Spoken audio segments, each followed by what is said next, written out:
The average person is getting squeezed and some big changes are on the way. You came here for the truth, so let me unveil that for you. In today's video, we are going to look at several things that are going on right now. I'm going to give you the data. I'll give you some charts. We are going to look at this, looking at the, in my opinion, the real, true information, not looking at some random numbers that they give you on the news. Oh, 200,000 jobs created, and all the jobs are the exact same jobs that were created the month before. But let's not talk about that. No, we want to look at the real stuff. So let's begin right here. 1 in 4 Americans fear losing their job this year. What's causing it? And a lot of people, what they said was they've been doing the same thing for years on end. So maybe there's no improvement. Maybe they haven't seen the wage improvement that they want. And of course, they're hearing a lot about robots. They're seeing them and how good they're getting.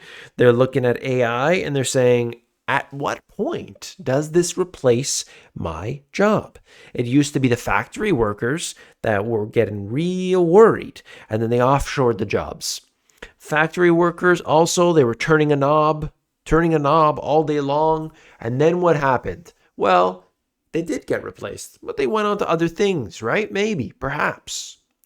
But now what's going on is that the rate of advancement will be too fast and it will displace jobs. You're hearing Sam Altman talk about this. You're hearing many other prominent individuals talking about it. And now we look at the jobs, not just factory workers and turning knobs. We'll have to look at office workers, white collar workers. And now we're being told that it's a white collar recession that's going on here now today. What is it? What's going on at this time is that a lot of the, big jobs that we would think, maybe a lawyer, maybe it could be anything, some back office worker even. These jobs here, if they do a relatively simple task, then it could be easily programmed, automated, and basically replaced. That is the big concern here, because what AI is good at, it's very bad right now what we have, but what it's good at is its ability to read through an extremely large amount of information and give you an output based on that, right? That it can do it better than a human. Already today, it can read a lot of stuff and then give you some information. Now, once they tune that in, maybe it's going to take not just a year or 2 years or 5 years. Like, who knows? At some point, it's going to get real good. And at that point, it's going to be officially better than the humans for several tasks. That's a big concern for a lot of people's jobs, because there's no way they're not going to retrain. They're not going to retrain. They're just going to say, uh-oh, where's my UBI? And so you see how this becomes a slippery slope. So watch out. If you can, start to learn. And by the way, where can you learn? I have a video talking about it. I believe the website it's actually a short that I did. It's Class Central. Class Central. So you're getting all of the big universities and things. They give away free AI courses. I believe it was my Finance Friday group, or maybe the Sunday Business Live group, where I talked about AI and machine learning, as they called it, directly from Amazon, giving all these things free because they want this new technology. They want people to be interested in it, to build stuff on it, because the more people that have it, of course, the more it gets integrated with everything, they'll be able to take advantage of it in the end. And a lot of big companies, by the way, they don't necessarily want to build everything. They'd rather go out there and have some startup company offer them 50 million. And then, within a few years, that's worth 10 times their money. But the founder's happy because he started it, by himself in his dorm room, right? So that's the way it works. These companies don't necessarily want to build everything from scratch. They'll buy a lot of companies. Musk deepens hardcore job cuts at Tesla, and looks like there's going to be more. So they fired quite a few people, and now they want to get rid of more. If you're not necessary, you're fired. That's what's happening today. Belt tightening right now. The squeeze is on. Consumer confidence drops to a 21-month low due to worries about food and gas prices. Basic stuff, right? We're not talking about the new iPhone is too expensive, people can't afford it, the economy is going to go down the toilet.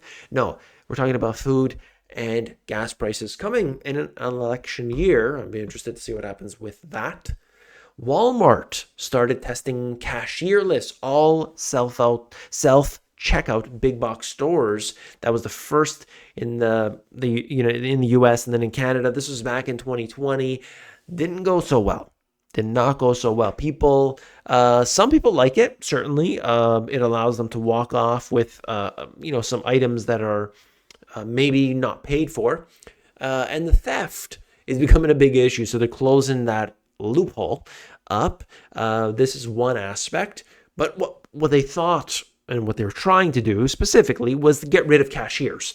All right, the cashiers make a minimum wage. Look, if people can just do it on their own, why not? Let's just cut costs, right? I've seen many stores, the dollar stores and things. They're trying to cut costs everywhere, and so in some cases, it actually works okay. But others, not the case. Okay, you go to scan this, nothing work. Okay, it's not working. Can't scan. Got to wait for the person. But now there's only one person, and now you got 62 people trying to use the cashes all at the same time. Now you have one employee trying to help you. Not a good thing. You could see some evidence of what's happening right now with people's buying. Their buying patterns have certainly shifted. This is one example. Walmart launches Better Goods, a new private brand making elevated culinary experiences accessible for all. So basically what they're trying to do is they're just making their own, they're calling it a private brand. What we call that on the Sunday Business Live session, that's private label, okay? Private label stuff. They are doing this to make them affordable. A lot of their items priced under $5. I think it's already pre-shrinkflated. Like they're launching with shrinkflation in mind. But what are they trying to do here? They know people want cheaper goods. So now people are going to see that. Okay, Better Goods, I like that. That's the one that I like because it's cheaper. People are adapting. They're going for the no-name brand. They're going away from the big brands. So certainly Walmart's trying to take that and run with it. The dollar stores are doing real well, not just for, charging cables and whatever. They're people are buying food there. People are buying everything there because it's simply the cheapest. Looking at this, general business activity has been down. We haven't seen it month after month after month after month like this since Lehman Brothers. The collapse of the financial system hasn't been like this. But at the same time, you go out, hey, everything looks good, right? Well, not under the hood. Not under the hood. And we've been told the Fed can start cutting interest rates by the end of 2024, according to the IMF. That's what they're saying.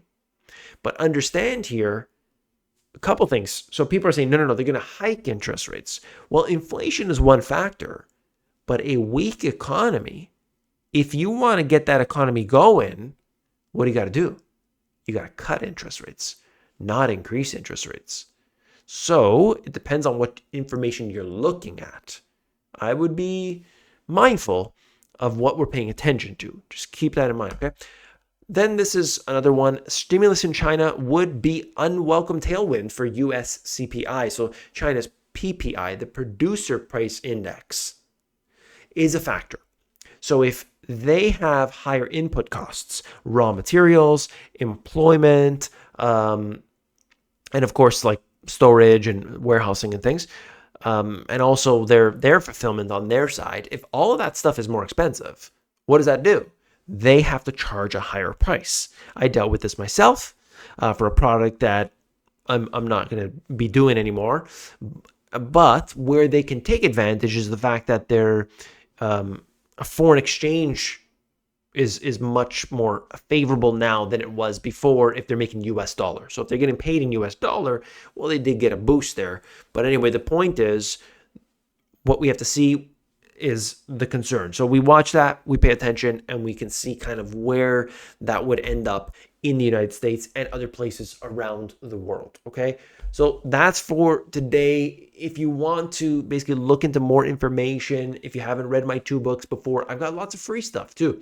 Compass on my website, totally free, no paywall, no sign up, nothing. It's a financial education course, 20 minutes, you're done. Okay, that's the type of stuff that you can share with other people too. Compass is so shareable because I didn't put links to my other stuff. I didn't put my YouTube at all. There's nothing about the Federal Reserve in there, all that stuff. You got to check it out if you haven't already. themoneygps.com, and just click on Compass if you're more interested in the actual depths and being able to build an online business and all of this that I teach a small group over Zoom to do every Sunday. Well, then there's a link at the top of the description. That's definitely what you want to check out. I assure you, those that come in, they start learning the details of this, at such a deep level for 2 hours every Sunday. I want to see you there. And don't forget to come back tomorrow. I'll see you then. Take care.